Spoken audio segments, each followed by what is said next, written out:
I'm led by the rock.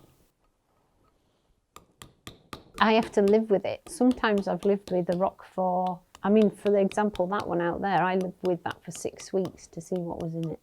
And I have a weird affinity. I know which rocks to choose because I have a weird affinity for it.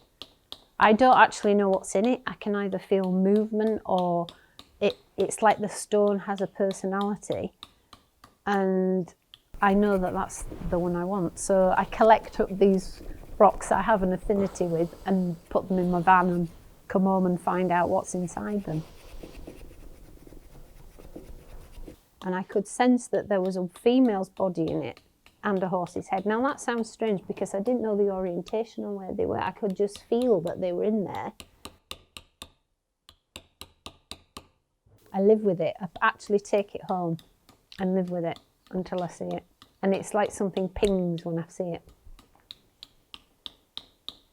I've got them all over the house. I have 2 in the bedroom, 3 in the lounge. Yeah, all over the house. Live with them.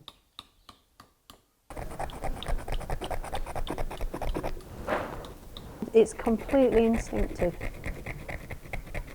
And my skill level is increasing because I'm perceiving more. As I get my eye in and become more one with the rock as I'm doing it, I'm perceiving more. So that's why the Hand of Fanny store is so amazing, because there's the lines of the cells on the hands and the wrinkles, and it was an emotional piece, that one. And when I brought the alabaster block home that I found the lady's face in, Forest Leaves, I was going to carve a wedding commission, which was a Volkswagen van, but I couldn't bring myself to carve the rock because I knew it didn't want to be a Volkswagen van, because I could see like a leaf or a feather in the corner, and to destroy that piece of rock was so distinct, I couldn't bring myself to do it. And followed the lead of the rock. And then it was a woman's face. There was a leaf on her shoulder. I realised she was black. She was wearing a hat. And then I went to look online. I thought it was a particular woman in history.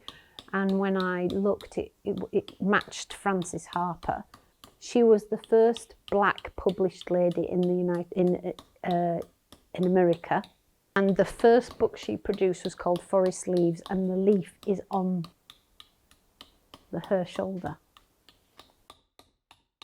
I mean, I pray, when I'm praying I get an image, and I do chat to God about, which image I should use. When I first started to carve, I would go to the workshop at 9 o'clock in the morning and carve for as long as I could.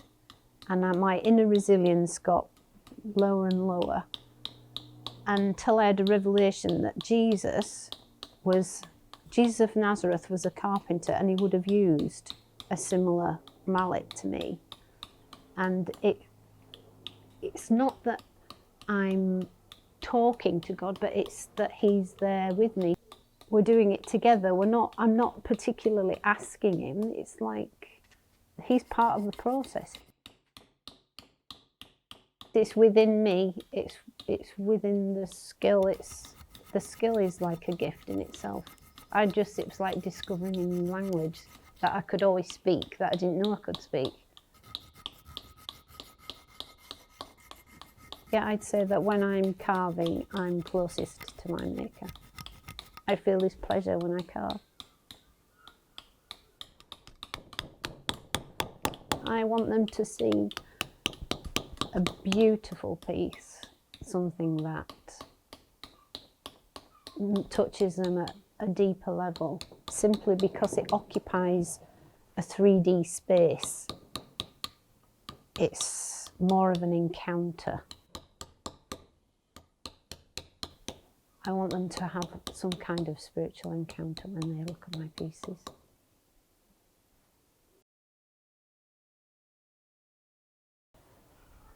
Sorry. Just that there's no tea. I can't do. I'm not an actor.